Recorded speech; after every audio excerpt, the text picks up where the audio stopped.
Now that summer's in full swing, do you just feel an urge to go refresh your closet? That's where Quince comes in. Think 100% European linen tops starting at $30, washable silk dresses and skirts, and soft cotton sweaters. My cashmere cardigan from Quince is still fully in rotation for those chilly summer nights. Give your summer closet an upgrade with Quince. Go to quince.com/weirdest for free shipping on your order and 365-day returns. That's QUINCE.com/weirdest to get free shipping and 365-day returns. Quince.com/weirdest. At Popular Science, we report and write dozens of science and tech stories every week. And while most of the stuff we stumble across makes it into our articles, we also find plenty of weird facts that we just keep around the office. So we figured, why not share those with you? Welcome to The Weirdest Thing I Learned This Week from the editors of Popular Science. I'm Rachel Feldman. And I'm Lauren Leffer. And I'm Kelley Heyer. Kelley, welcome to the show. Thank you for having me, you guys. I'm so excited to be here. We're so excited to have you. Could you tell our listeners who you are, what you did, what you've done? Yes, I'm an actor and content creator here in New York City. I'm probably most known for creating the Apple Dance on TikTok, which was a big part of Brat Summer and that whole album. You can also find me on TV in various procedural TV shows. And you used to be able to find me off Broadway with Rachel. We did theater together so many years ago. It's true. It was great. We were in a one act with the Shrill Collective. Off, but you know, it was pretty, it was still in Midtown. Yeah. And also it was a great show. It was really good. The playwright was Jess Honovich, correct? Yes. I think yeah. I have one of her plays and I've done it in like scene study classes before. Like I love her work. So everyone should go on New Play Exchange and check her out. I'm promoting someone else, Absolutely. Not myself, but here we are. So on The Weirdest Thing I Learned This Week, we start by each offering up a little tease about some kind of fact or story we found in the course of reading, writing, reporting, etc., and decide which one we just absolutely have to hear more about first. Then once we've all had time to spin our little science yarns, we reconvene and decide what the weirdest thing we learned this week actually was. Lauren, what's your tease? Ooh, okay. So my tease is, it's going to end up being very Brat Summer appropriate, but we won't get there yet. Anyway, there is a secret color that only 5 people have ever seen. Ooh, mysterious. Well, and this is great because I remember seeing headlines about this, but then also I looked no further. I was like, that's none of my business. Keep scrolling. I don't need to know what that if color the color is. was secret, then it's not a secret for me. But no, I'm going to force the knowledge into your brain now. That's great. I Excellent. mean, I'm ready to Beautiful. learn. Kelley, what's your tease? My tease is that chickens could be the solution to curing cat allergies in humans. Ooh, we love a chicken fact here at Weirdest Thing. Well, my tease is, what does Xenon Girl of the 21st century have to do with climbing Mount Everest? Turns out something. She has something to do with that. Can you imagine if you just said nothing? In this essay, She I actually just will. has nothing to do with it. Giving nothing. Give us nothing, Xenon. Lauren, why don't you start us off with secret new colors? Awesome. Yes, can do. Totally prepared for that. Definitely always expect to go first. Yeah, so like I said, there's a new color. It was previously undetectable to humans. It's now been made visible, although only to a very small number of study participants. And we're going to get into what it is, why it is, how they did it. But first, I want to tell you that the color's name is Olo, just so I don't have to keep saying new color over and over again. Olo. It's kind of a beautiful word. It's got some good... I feel like naming a new color, that's a lot of pressure because it's like naming a new beetle, that happens every day, you know? Yeah, but new colors, that's rare. Yeah. You don't often name a new color. Yeah. Unless you're like Pantone, but they're bad at naming colors. But like, okay, I feel like a lot of colors kind of have names that don't quite suit what they actually That's are. true. I've heard a lot of people say that they disagree that chartreuse is a green. Like it sounds like it shouldn't be. It sounds like it should be like magenta maybe. Yeah. Anyway, they called it Puce, Olo. perfectly named. What is? Puce? Oh yeah, absolutely. That's a pucey color. Yeah. Puce is a color that is created by like making the... Like if you're puking, you have to make the sound puce, and you in fact create something that is that color. But Olo was named in kind of like a more technical way, but agreed that it's kind of a high pressure situation to come up with a new color name. And so they fell back on this thing that I'll explain in a minute. But before we get to that, I wanted to also tell you that the tech that makes Olo possible is called the Oz Vision System, which is this very nice nod to reaching proverbially somewhere over the rainbow. It's a very solid science pun. There's all sorts of great word choices in this study, which I usually don't say, but it's a very beautifully written scientific study. It came out in April. It'll be linked in the show description, I imagine. But we're here to talk about colors, not words. So getting back to it, not only is Olo new, but the way that it's made possible is an entirely new method of displaying and creating color perception. And to understand how and why it's different, like what the Oz visual system does, we kind of got to understand the basics of standard human color perception. So who here has heard that humans have 3 types of cone cells? Me, probably. I don't think about it a lot. Awesome. Great. Well done, class. So we have these 3 different types of photoreceptor cells that perceive color in our eyes. They're often called cone cells. They're classified as short, medium, and long cones, which doesn't necessarily relate to the shape of the cells, but instead like the type of light wavelengths they respond to. So short or S-type cells, they respond to shorter wavelengths of light. Think blues and purples. Long L-type cells respond to long wavelengths of light, so reds, oranges, and then in the middle, you have medium cells, M-type cones, that respond mostly to green wavelengths of light. It's combinations of activity from all 3 of these different photoreceptor cell types in response to light that enable us to differentiate somewhere around like 1 million distinct hues. And when I say us, I mean most people who are not colorblind, people who aren't tetrachromats, which is like a very rare thing in humans. But most people see about 1 million different colors because we have the 3 types of photoreceptors. Critically, though, these photoreceptor ranges, you can think of them like 3 little bell curves. They overlap. And that middle range is entirely overlapping with the short and long range as well. So there is no wavelength of light that only stimulates our medium cone cell receptor cells. Does that make sense? I feel like that was like a whole lot all at once. Yeah, makes sense to me. Yeah, great. So basically, none of us have ever experienced any of the colors that correspond to just our M cells reacting to light. And all of these theoretical colors, they're well within like the actual visible light spectrum, but our brains and eyes just aren't tuned to perceive them. And so that's where Oz comes in, because these 5 study participants, they have experienced pure M cell activation or something very, very close to it.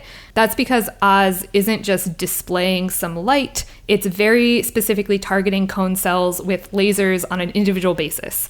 Back to like why this color is called Olo, it refers to the color's theoretical coordinates in color space. So 0 on the short wavelength axis, 1 in the middle axis, 0 in the long range zone. 0, 1, 0, it looks a lot like OLO, hence Olo. I'm seeing the nods of recognition.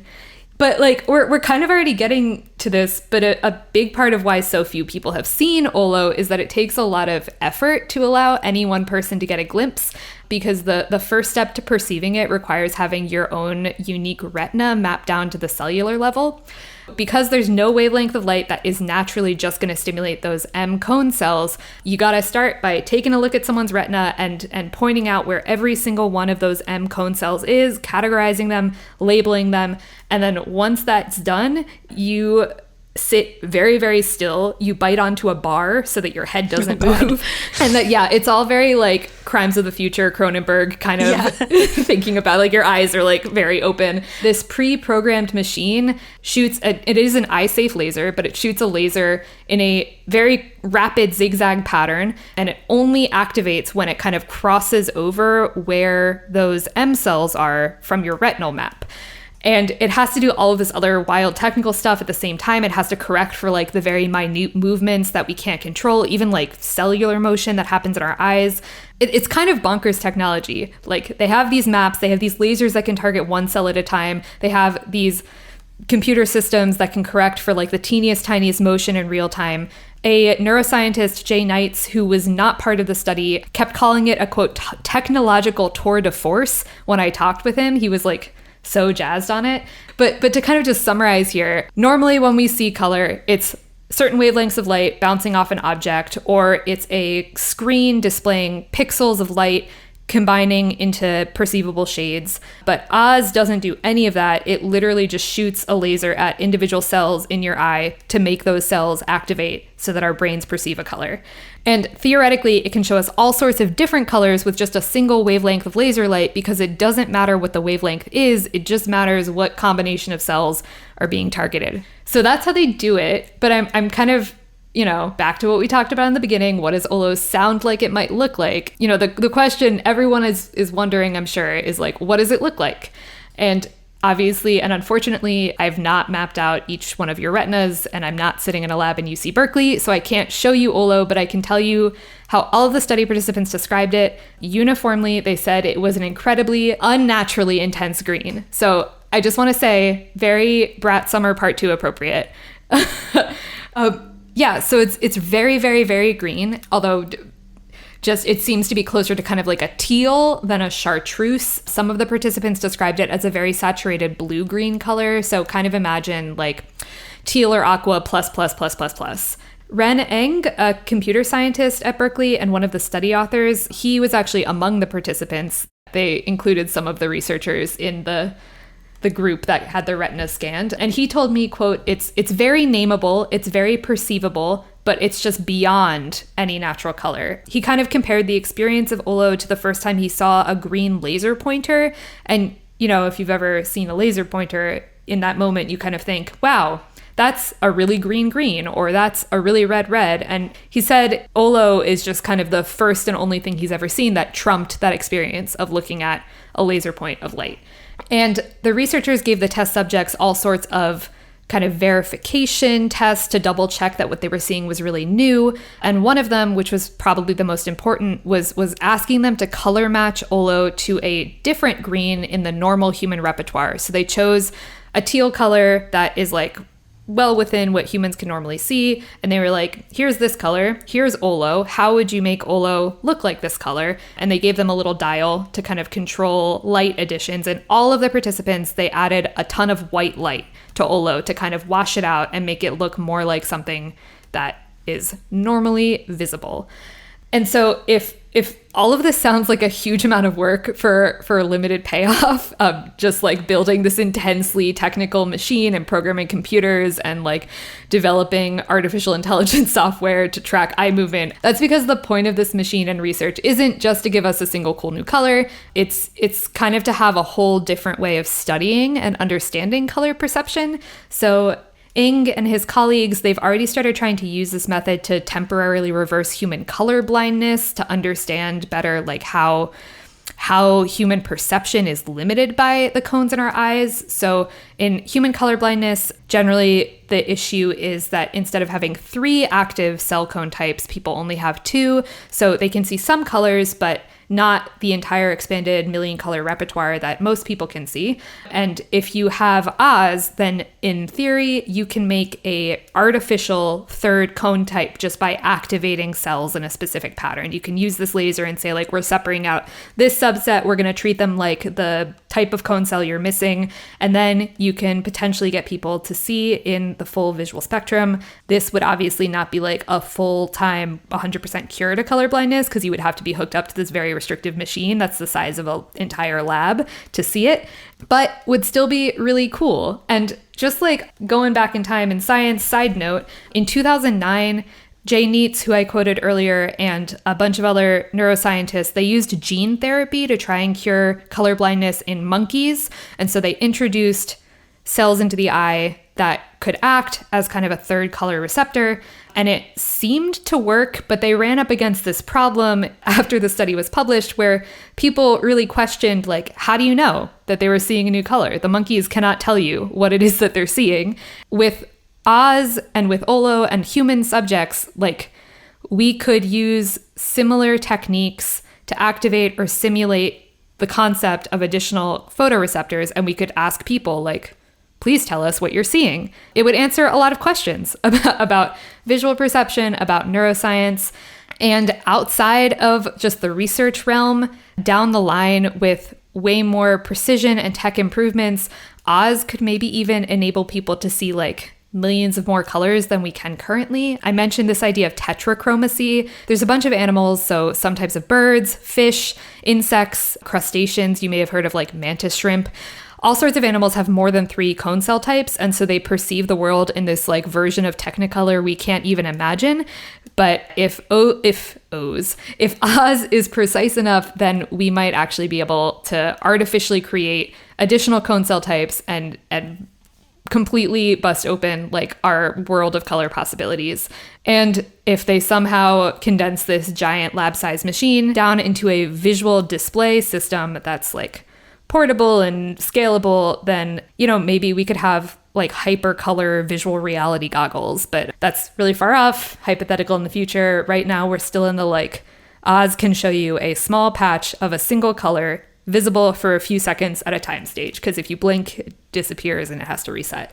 Yeah, so new color, super crazy, hyper green, and all of these potential possibilities down the line, but it's worth saying that kind of already Oz is starting to answer some really long-standing questions in neuroscience and visual perception.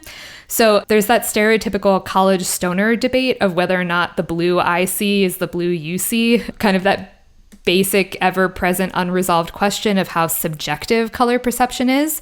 And with Olo, we kind of have an initial answer to that question, because this was a color that participants in the study had never been able to physically see before, and they all describe it basically the same. It's an exceptionally intense green or blue-green. And they all modified it with that white light in the same way to get it to match another color that they all recognized. So they all knew it was something different from the normal repertoire, they all describe it the same way, and they all correct it the same way.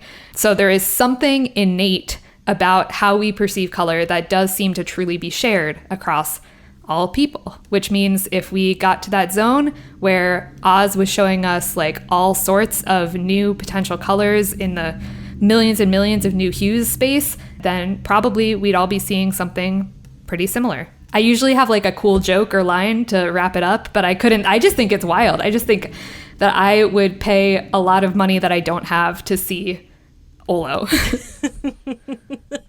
All right, we're going to take a quick break, and then we'll be back with some more facts. Now that summer's in full swing, do you just feel an urge to go refresh your closet? I totally get it, but you want to make sure you're not going to waste money on pieces you'll only wear just once or even for one season. That's where Quince comes in. Their clothes are timeless, feel luxurious, and look elevated. Think 100% European linen tops starting at $30, washable silk dresses and skirts, and soft cotton sweaters. Versatile warm weather pieces you'll reach for again and again. By working directly with top artisans and cutting out the middleman, Quince says you get the luxury without the markup. Even better, Quince says they only work with factories that use safe, ethical, and responsible manufacturing practices. Now that I'm getting ready to do some summer travel, I've definitely had my eye on Quince's leather makeup cases. And of course, my cashmere cardigan from Quince is still fully in rotation for those chilly summer nights. Give your summer closet an upgrade with Quince. Go to quince.com/weirdest for free shipping on your order and 365-day returns. That's QUINCE.com/weirdest to get free shipping and 365-day returns. Quince.com/weirdest. Okay, we're back, and I'll talk about Mount Everest real quick. Longtime listeners already know I am staunchly anti-climbing Mount Everest. There are honestly not a lot of things that I'm staunchly opposed to that I'm like, listen, that sucks, don't do it. Like, TERFs, billionaires. Climbing Mount Everest, though, I don't like it. So you can check out our episode about poopsicles from May 2023 if you want to know more about that. But the TLDR is that climbing that mountain is wildly dangerous no matter how much training you do. It results in a huge amount of poop and garbage. And as a result, it's polluting the main source of fresh water for like 1 billion people. Whoa. But yeah, with Everest, people are always so focused on whether they can do it that they don't stop to think about why on earth they would do it. And that's my real problem. If you like the challenge of climbing a mountain, climb one that you can climb without help, because that's really hard and impressive. Like, consider Kilimanjaro. It's really hard to climb. Only like 65% of people who try to climb it make it. And you're like 50 times less likely to die than climbing Mount Everest. And most of that risk vanishes if you spend the recommended length of time acclimating. So like, just consider other things you can do that also expose you to the majesty of the earth and, you know, doing hard things and whatever. But anyway, that's me. On to Xenon. So in addition to being a very spunky Disney character who is very close to my heart, xenon is also a noble gas. And in late May, 4 British climbers basically did a speed run of Everest, and they say xenon gas helped them do it. So when I saw this headline, I hated it. I thought, why? And so I... Leave my girl out of it. Yeah, exactly. And I had to learn Why more. would you do that? So just to give you a sense of how wild what these guys did is, people usually spend around 2 months climbing Mount Everest because they have to spend a lot of time climbing up to different base camps and then going back down. That allows you to acclimate to the altitude while also giving your body time to recover at a lower altitude. You can shave a week off on either end by taking a helicopter to and from the first base camp, because otherwise it's about a week to hike to the base camp from, you know, civilization, which is kind of a controversial move, as I'll explain more later. There's a lot of controversy around getting help to climb Mount Everest. I think that controversy exists for the wrong reasons, but I do think climbing Mount Everest should be controversial. But like there's controversy over like only the real ones do it. Exactly. Yeah. It's like, do they really climb Mount Everest? Yeah. Yeah. Oh, you had help from a helicopter. Exactly. I mean, like, you're not a real hiker. It used to be controversial to even take supplemental oxygen, which now is like wild to think about because you are so likely to die if you don't have supplemental oxygen. But yeah, people used to be like, does it really count if you can like breathe? This is just like toxic masculinity embodied. Like it really is. Men being Men like, will man, literally you brought climb oxygen? Mount Everest instead of going to therapy. Oh man, you're such a pussy. You brought oxygen with you? Yeah. Please. I don't need that. So these 4 dudes who like do seem like they're probably fine dudes who were raising money for charity that supports veterans. But you know what? You can also do that by like running a long way. Or even just a 5K. Yeah, it's true. You don't even have to do that much hard stuff. People will let you support veterans by running a 5K. But anyway, they did the whole thing in just 5 days. They essentially skipped the whole process of bouncing between base camps to acclimate. They left London and got back to London, having climbed Mount Everest in the middle in 7 days. So this is really, like, wild. That's crazy. Yeah. Wanting to do this, accomplishing this, absolutely nuts.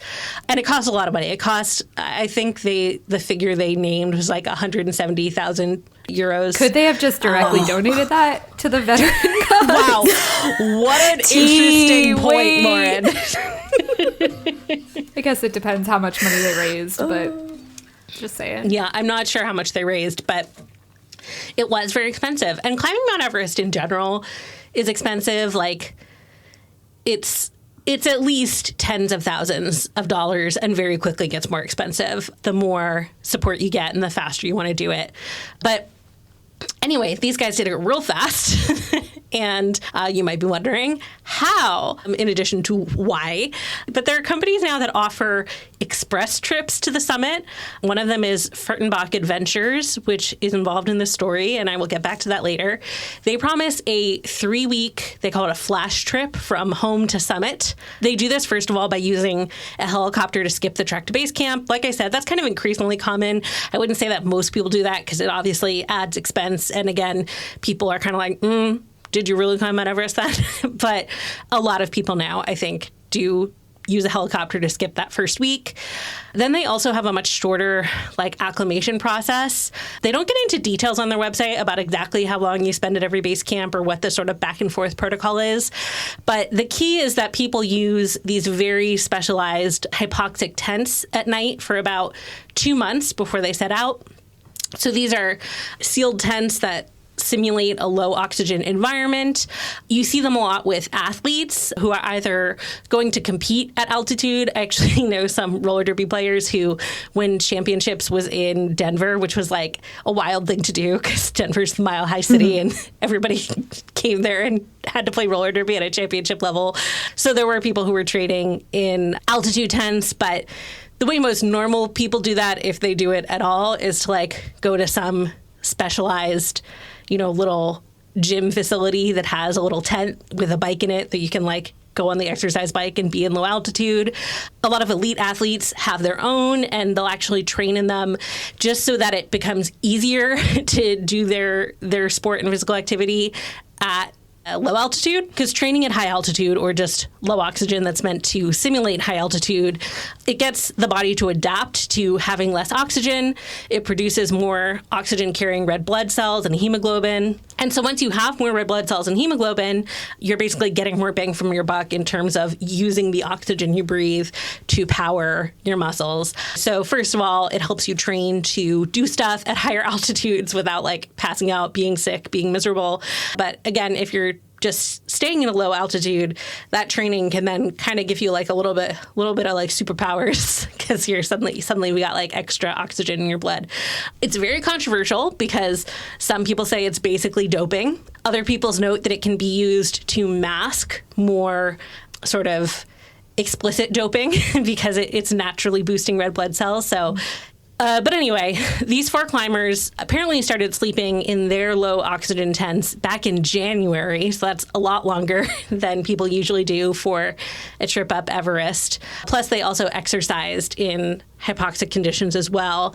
They said that was pretty miserable, unsurprisingly.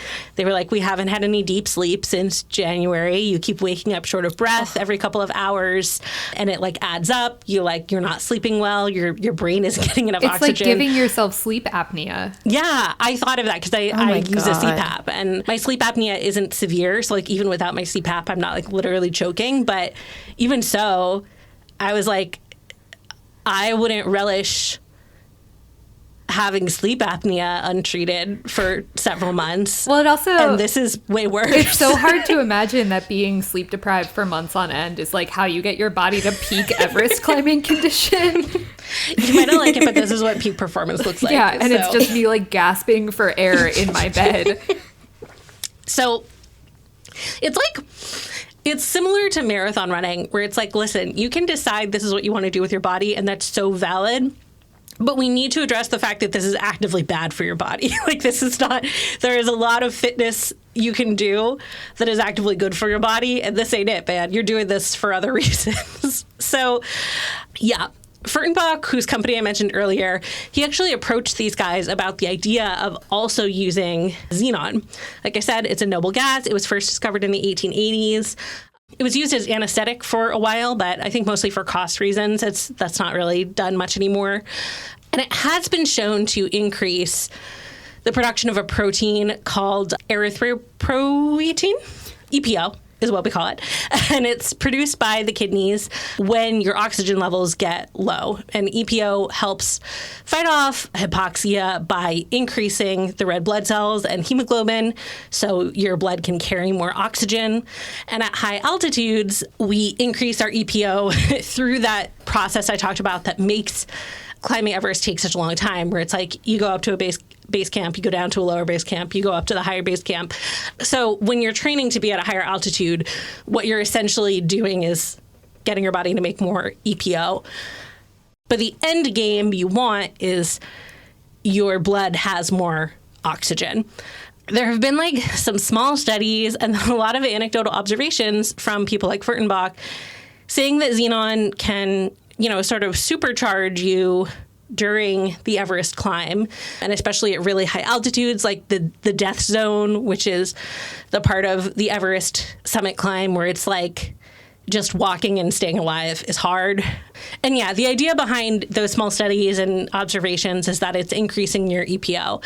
And there is some evidence that it increases your EPO. There's not a lot of evidence at all that like accomplishes you being less likely to die climbing Everest. There's just sort of a gap in the research there. There is this anesthesiologist in Germany who works with Furtenbach on this, who believes xenon, perhaps more importantly than the EPO thing, has protective effects on organ tissue at high altitudes, including the brain. So they were kind of arguing, like, sure, we don't know for certain that it helps you climb better without getting altitude sickness, but if there's a chance that it's like protecting brain death while you're hypoxic, it's worth it. Of course, like inhaling most gases, there are potential downsides to inhaling xenon in high quantities. It does, this was done under the supervision of an anesthesiologist, that German guy I talked about. He won't give details, but apparently the climbers were put under a light sedation, and then they were given a sub-anesthetic concentration of xenon. In one go, it was less than an hour, and they basically timed it to sort of try to maximize the effects based on those small studies and anecdotal reports, where I think it was like something like 10 days before they were going to be at the summit. And their hope was that it was going to help protect the brain and help prevent edema. And of course, these guys did successfully, like I said, totally speedrun Everest, which is absolutely bonkers. But there's no way of knowing how much the xenon may have helped. And actually, the Climbing and Mountaineering Federation put out a statement a few months ago that, like, based on the current available literature, there's no evidence that breathing in xenon improves performance in the mountains. And of course, inappropriate use can be dangerous. And that, like, yes, a single inhalation of it does increase the release of EPO, but that doesn't seem to be sustained. And we don't know that it actually changes the red blood cells in the way that we want to increase oxygen. So, like, we don't really know anything about how it actually impacts performance. And the World Anti-Doping Agency does prohibit the use of xenon. There isn't a, sports federation that regulates climbing, because it's sort of more of a gentleman's pursuit, but they've really, the International Climbing and Mountaineering Federation is like, it's stupid, don't do it. And it is very controversial in general. Reading news stories about this, there were a lot of quotes from people in the mountaineering world being like, well, if they feel proud of having done that, good for them. And, there are all these naysayers who are like, it's cheating, it shouldn't really count. And then they also say spending less time in Nepal means local guides and industry get less tourism money, and that's bad too. The guys who are pro-xenon are like, actually, shorter summits mean less garbage and pollution, which is a huge problem. But then I'm like, literally, why do we even have to do this? It's not the xenon that's the problem.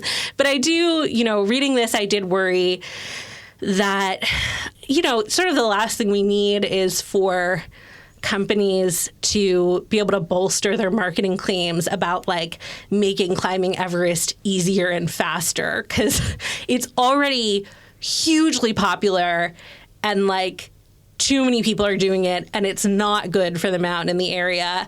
And so I don't love anything that makes it seem easier to schedule or fit into your busy life as, like, a software billionaire, or that, like, you're less likely to die because you have more oxygen in your blood, because it's still really dangerous and, again, really bad for the mountain. So, yeah, I continue to be a real buzzkill who thinks people should just stop climbing Mount Everest. I'm all for human endeavor for the sake of human endeavor, but we already did it. A lot of people have climbed Mount Everest, and maybe you thinking you also have to climb it is just ego and not actually about the majesty of the human endeavor. So do something else that no one's ever done before. That's my take. Yeah, just be original. And also go to therapy. Had any of these four guys ever previously summited Everest? Like, on a normal timeline? I don't believe so. They had, like, experience in the special forces. So they were, like, they had done types of climbing and rugged things. But no, I don't think any of them were repeat summiters. Yeah, I'm not sure that I understand why we're all of a sudden like we actually have to optimize this thing that's supposed to be so incredibly difficult and figure out. Although I am kind of like in theory in favor of like the Cheaters Olympics. Like I think there should be a separate Olympics that just allows people to do whatever they want. And actually I say that, but I do think there's someone like in the Trump administration who's actually vying for that to be a real thing. But I just like at some point, like why not just take the helicopter all the way to the top of the mountain? Like why not just like wave to the summit from a plane passing overhead? Like at what point are you no honestly longer I think doing the air's it? too thin. I think helicopter go down. Okay, but that's fair. Honestly, not sure. But also, like that begs the question: why do you want to be up there? If it's too, there's not enough oxygen for a helicopter. But yeah, I totally agree that it doesn't seem like the kind of thing that we should be looking for ways to optimize. And maybe those anti-oxygen tank people were right. Maybe it's been a slippery slope.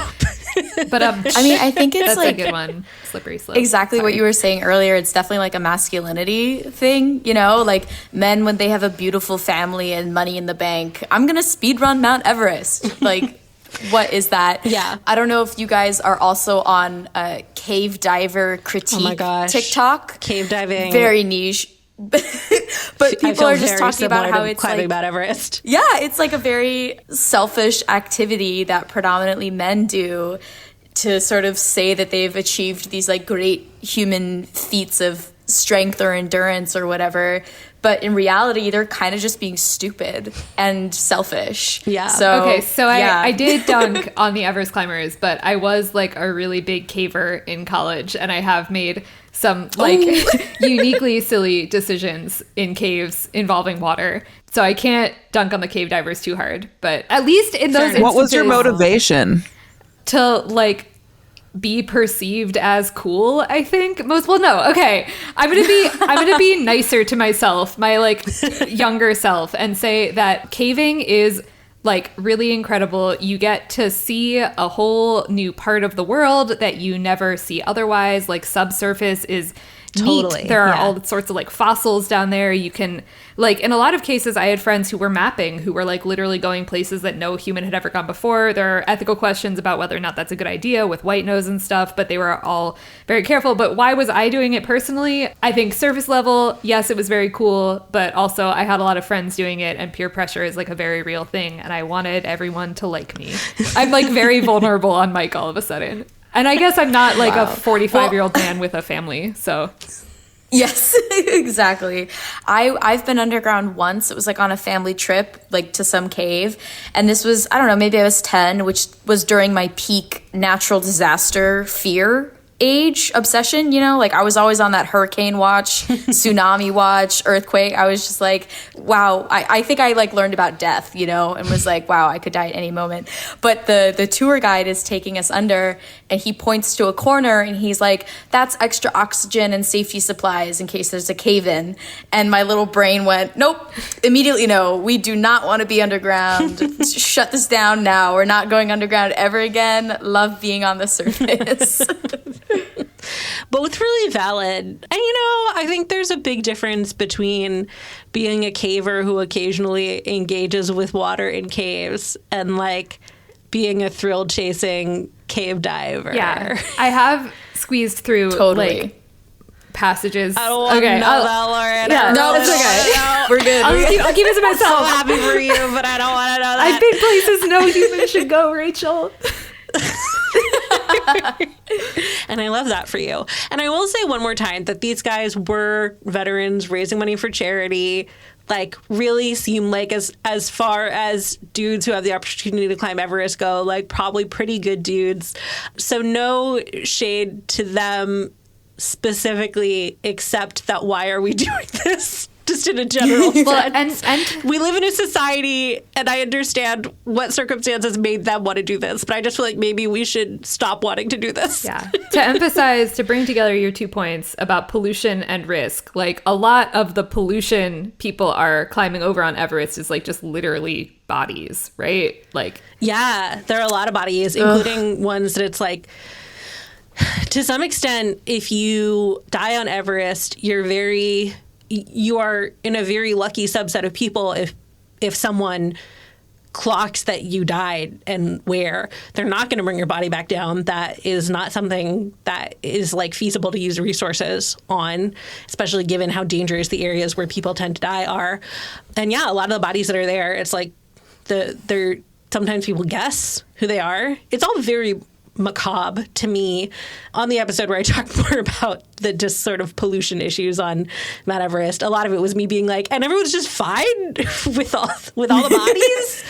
I'm a spooky gal, but that's a bit much for me.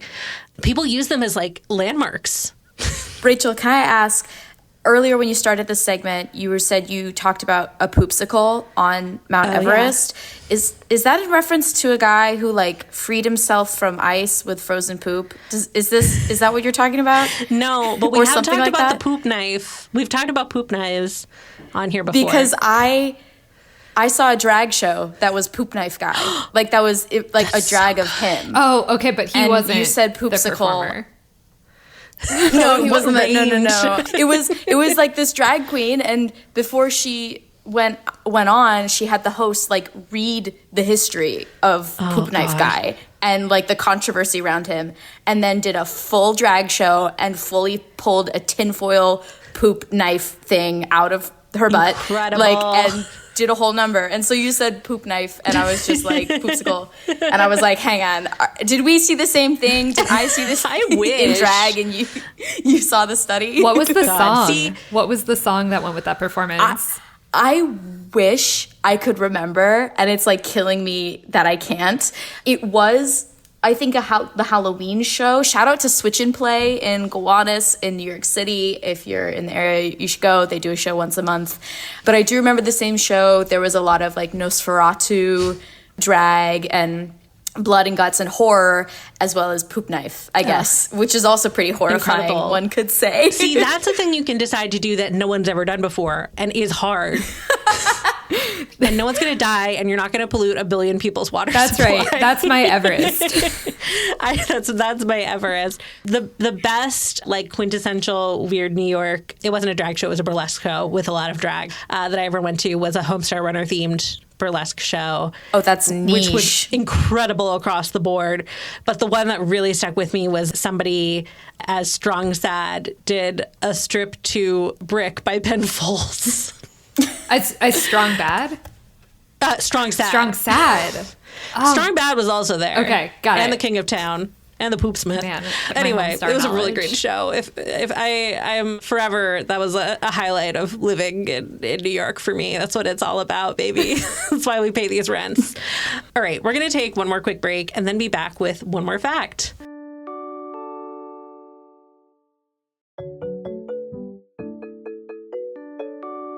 Okay, we're back. And Kelley, cats, chickens, what's going on? Okay, so most humans that are allergic to cats are actually allergic to a specific protein in their saliva. And I think that might be already kind of known to people with cat allergies, like, oh, it's like a fun fact, you know, you're allergic to the saliva. But it's a specific protein. And so did you know that if a chicken is exposed to a cat, so say a chicken and a cat, like share a barn together or whatever, chickens produce an antibody that can neutralize the allergy protein in cats. So chickens make this antibody, and then they pass the antibody along to their eggs, you know? So if you feed a cat that egg from the chicken that was exposed to the antibody, that created the antibody, the cat will then eat that egg and then neutralize its own allergen, like in its body. I know that was like such a convoluted circle of like chicken, egg, cat, like what came first. But yeah, there's a way that, so a little disclaimer, the study that this came from was partially funded by Purina Pet Food. And so might be some like bias in there, but people are working on creating cat food that contains eggs from a chicken that was exposed to a cat so that cats can eat it, and then their allergy goes away, like the allergy that humans have to that cat. Yeah, I just think that's like so crazy. And also, huge disclaimer, please no one go feed your cat an egg right now, especially with bird flu being so yeah, totally dangerous not the to time cats. to introduce farm fresh eggs into your cat's diet. Or not the Yes. time to like start co-housing your chickens with your pet cat. Also that. Exactly. At first when you said if like a chicken encounters a cat, and I was like, oh God, that would be so terrible for the chicken. And then I was like, I can't believe I forgot barn cats. Like I literally grew up around farms. Like many chickens encounter cats and they're casual about it. Though I don't think they like tend to become friends. But I can Yeah. I can picture kind of like the spin-off like viral dodo story, like this chicken and this cat cured your allergies Exactly, and yeah. are best friends and hang out together all the time. Oh, for sure there are out there chickens and cats who are best friends. Because Absolutely. everything under the sun has happened. Yeah, so those But- chicken and cats that are best friend, then the chicken's body is like, ooh, what is this like icky protein from this other animal? Let me neutralize it, pass it along to my eggs, and then if the cat... It's such a weird cycle because if the cat eats the egg from the neutralized Right. chicken that the cat was exposed to, then the cat no longer carries like that active allergen antigen. Wow. Is it permanent or do they have to keep eating the eggs? So in the study, it wasn't quite clear because I think the study didn't go on long enough for like, I don't know, to say that. I'm looking at my like other like, I have all the sciencey names for the specific allergen protein. It's like FELD1 or something like that. It was a 26-week study that in like a controlled environment, and it seemed like the cats like held, if they like kept like being exposed to like food or whatever, then they remained like non-allergenic, is that the word, to humans. Yeah. And I think it's really cool because there are so many people who I know that like they love cats, but they just are so allergic to cats, you know? And so the Yeah. fact that the solution might just be to alter your cat's food a little bit and then they're like more safe to be around those humans, I think is so cool. Totally. No, I mean, I really hope that this pans out because I'm not super allergic to cats. Like I grew up with cats. I've had a cat as an adult. I love cats and dogs, but like both of them I'm like a little allergic to. It's not enough that I'm like, oh, I can't pet your cat, but it is like every time I go from not living in a house with pets to being in a house with pets, I am like, unfortunately, I am forced to admit to myself that my sinuses are different than they were a few days ago. So it's like I'm sort of just like, it would be great to just sort of take the edge off, you know? I don't even need it to be 100%. I think it's wild that like it's not that there's a way to make, because all the allergy treatments are like human targeted. Like we're gonna make you react less to this. You're gonna get allergy shots, or you're gonna take Benadryl and be sleepy all the time. But this is like we're just kind of eliminating the allergy.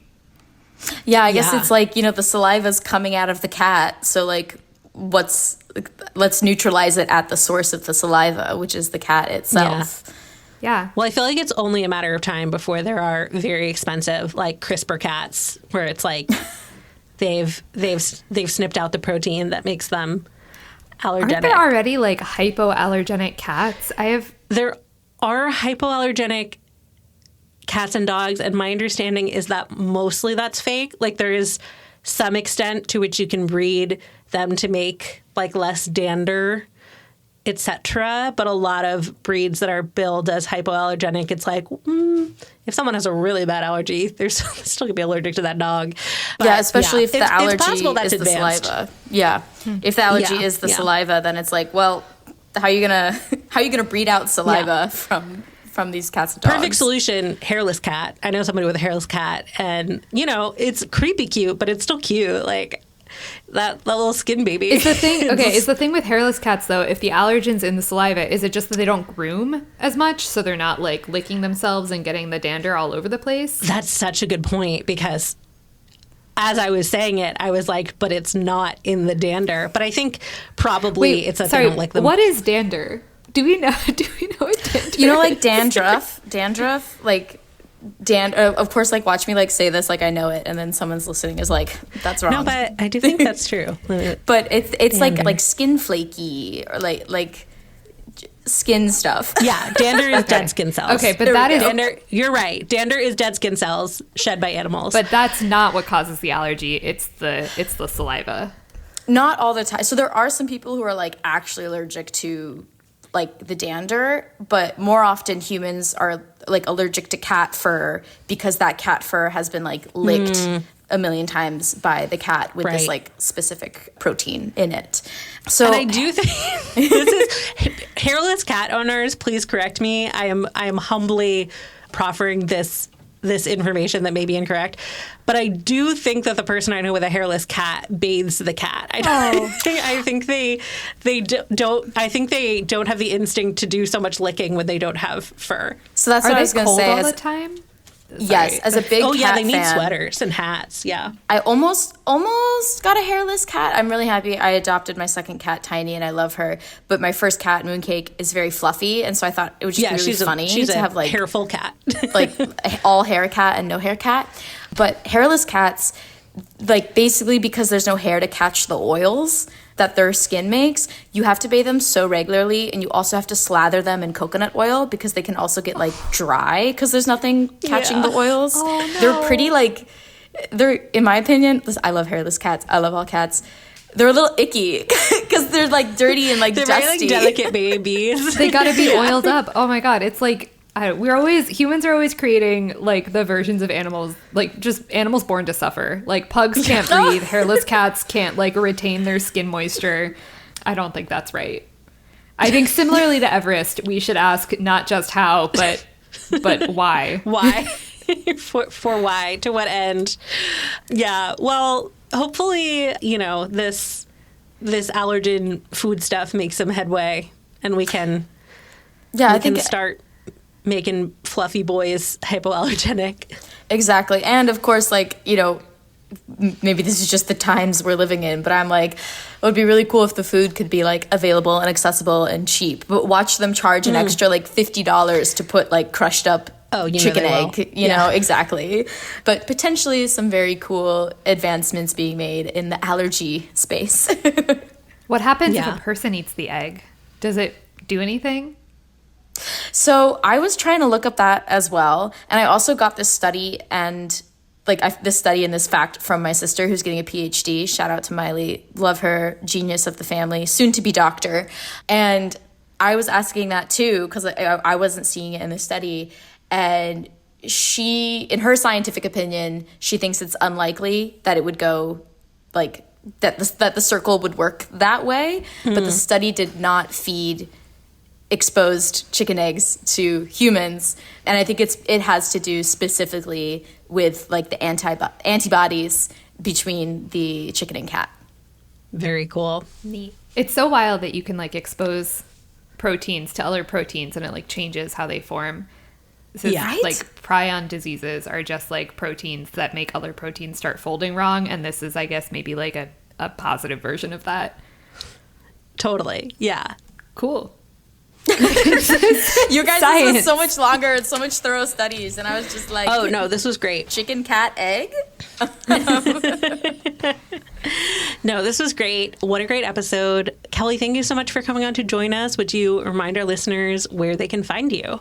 Yeah, thank you so much for having me. You guys can find me on TikTok and Instagram at Kelley Heyer. I'm always sort of doing something or other around the city, and of course I make regular content on there, and you can keep up with my acting work. But yeah, just find me on social media. Say hi. Say you heard me on Weirdest Thing, and you can, I don't know, correct me on my facts or whatever. I read all my DMs. Probably not good, but I do read it. So get in the DMs if you got something. Don't tell people that, Kelley. Yeah, you're giving the audience too much power. No, I mean, I'll delete them. I'll just delete them. But I do. Yeah, fair enough. People are that's a good attitude to have. It's not like they wash over me, but. The Weirdest Thing I Learned this week is produced by all of our hosts, including me, Rachel Feltman, along with Jess Bodie, who also serves as our audio engineer and editor extraordinaire. Our theme music is by Billy Cadden. Our logo is by Katie Beloff. If you have questions, suggestions, or weird stories to share, tweet us at weirdest_thing. Thanks for listening, weirdos.